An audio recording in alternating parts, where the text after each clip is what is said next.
Bonjour à tous, je salue également Karine, qui est une représentante de la génération Z Madagascar. Karine, pouvez-vous nous dire un peu plus sur vous? Bonjour Gaëlle, je te remercie également pour l'invitation. Oui, je m'appelle Karine, j'ai actuellement 27 ans, je suis dans la dernière génération de la génération Z Madagascar, enfin, génération Z, la tranche d'âge, oui.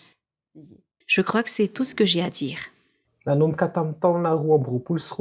l'année 2022, partout dans le monde, on a observé l'expansion du mouvement de la génération Z, des jeunes, de la génération Z qui se mobilisent pour faire des revendications, ici à Madagascar également. Depuis septembre 2025, on a également observé l'émergence de ce mouvement. Pour vous, qui faites partie du mouvement et avez dirigé cette lutte, ce mouvement, comment définiriez-vous le mouvement Génération Z Madagascar?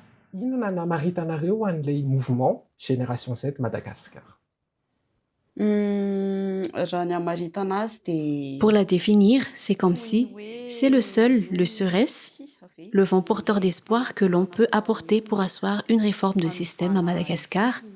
Voilà, c'est ce qui peut le résumer si on résume en une phrase. Quelles sont les causes économiques ou sociaux, ou aussi liées au système de gouvernance ici à Madagascar, qui ont poussé les jeunes à participer à ce mouvement de rue? Oui, pendant ces 16 années, il est vrai que j'étais encore petit et à cette époque, mais j'ai grandi. Ce que l'on a particulièrement observé, c'est le manquement des dirigeants qui se sont succédés durant ces 16 années. La gestion des questions que tu as évoquées tout à l'heure, que ce soit sur le plan social, que ce soit au niveau économique. Prenons simplement l'exemple du secteur de la santé. Moi, par exemple, je suis étudiante en médecine. Je suis sur le point de terminer mes études. Pourtant, au cours de ces 16 années, les problèmes sont restés les mêmes. Le nombre de médecins est insuffisant. Pourtant, les sollicitations et les demandes adressées au personnel chargé de la prise en charge des malades ne cessent d'augmenter. Le recrutement, par exemple, il n'y en a pas. Pendant une longue période, il n'y a pas eu de recrutement, que ce soit au niveau médical, c'est-à-dire pour les médecins proprement dites, que ce soit au niveau paramédical, c'est-à-dire pour les aides-soignants. Et voilà, par exemple, un problème majeur, nous avons réclamé maintes et maintes fois, nous en parlons toujours chaque fois qu'une demande d'écoute se présente. Et pourtant, c'est comme si les demandes s'étaient simplement envolées. À cela s'ajoute aussi la non-valorisation de ces personnels médicaux. Tout cela, en fait, on en a juste parlé dans le passé, puis c'est comme si ce n'était pas aussi grave. On se dit qu'on peut toujours y remédier, c'est vraiment ainsi à Madagascar. Il suffit juste d'accepter. On en arrive même à dire « Ah, mieux vaut changer de pays. Il se peut qu'on s'est trompé de pays. » Et pourtant, le fait est que Madagascar et toute sa population possèdent un énorme potentiel.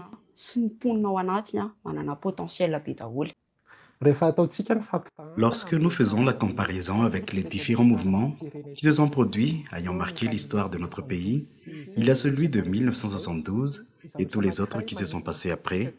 Un fait qui attire notre attention est le rassemblement d'un grand nombre de jeunes, pas juste à Tananarive, mais dans toute l'île. Ils ont commencé ensemble, ils se sont mobilisés à un même moment. Qu'est-ce qui a pu provoquer cela? Et comment avez-vous pu communiquer avec tous les groupes ayant participé au mouvement dans toute l'île?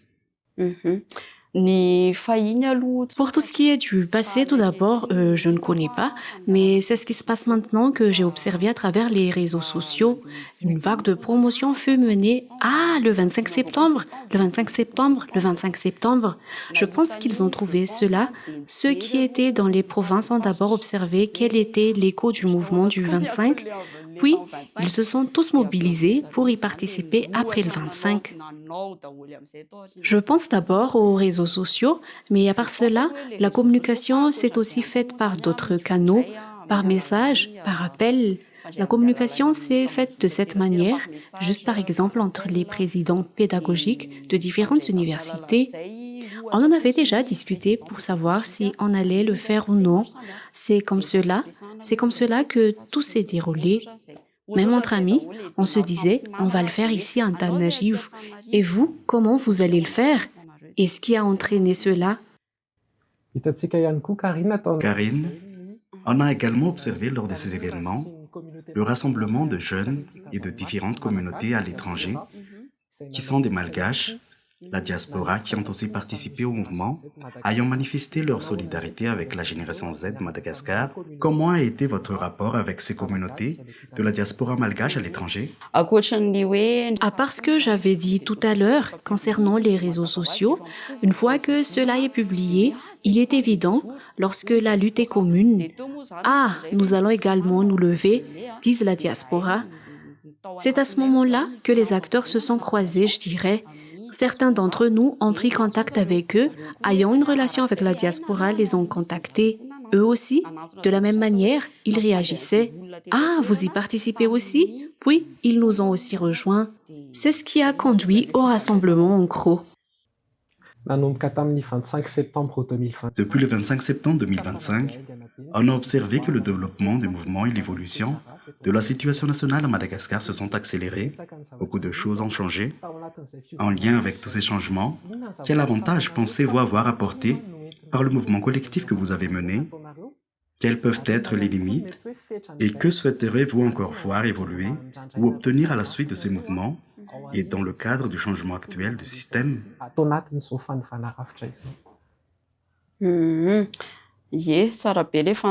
Oui, c'est une très bonne question. Pour dire vrai, la lutte n'est pas encore achevée. Oui, c'est très bien. Et il faut même continuer à se réjouir à chaque étape de franchie. Quoique, il ne faut pas encore se réjouir maintenant, puisque la lutte n'a pas encore atteint l'objectif souhaité. Il est vrai que son objectif a beaucoup évolué depuis le 25 septembre jusqu'à aujourd'hui, mais ce qui a été d'actualité, comme tu l'as mentionné dernièrement, c'est le changement de système. Ce changement de système, ce que nous réclamons vraiment, n'est rien d'autre qu'un changement de système afin d'instaurer l'équité, la justice et à mettre fin une bonne fois pour toutes à la corruption. Quelle que soit l'institution en place à Madagascar, elle devrait assurer le bon fonctionnement de la vie publique. Institution mipetraka eto Madagasikara mba hirindran'ny fiainam-pirenena araka ny tokony ho izy. Quelles sont les attentes de la génération Z pour son avenir? La réponse est toute simple, un avenir sans crainte. Voilà, c'est ce qui le résume, car oui, c'est ça.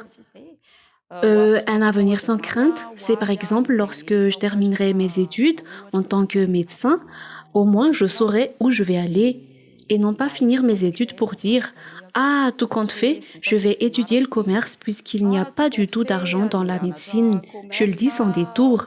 Ou encore, pour ceux qui étudient pour devenir juriste, de dire « Ah, c'est vrai que le métier de juriste fonctionne, mais il faut que je fasse des micmacs avec tel ou tel pour m'en sortir alors. » C'est de cette manière. C'est une réelle crainte puisque l'avenir est incertain. Si l'on ne s'en sort pas, tant que notre objectif n'est pas atteint concernant le changement de système. On le sait déjà très bien que tout redeviendra comme avant. L'avenir sera incertain, tous les efforts n'auront aucun sens. À quoi bon vivre? C'est vraiment cela, puisque nous allons vivre dans la crainte de l'avenir, nous allons vivre dans l'incertitude face à l'avenir. Ce que nous aspirons, c'est cela de ne plus vivre dans cette crainte-là. Et on espère se voir dans cette, entre guillemets, utopie, parce que tout le monde pense que c'est une utopie. On espère se voir dans cette, entre guillemets, utopie, parce que tout le monde pense que c'est une utopie. Un grand merci Karine pour tous ces échanges que nous venons d'avoir. Un grand merci à vous tous également d'avoir suivi jusqu'au bout. À la prochaine alors.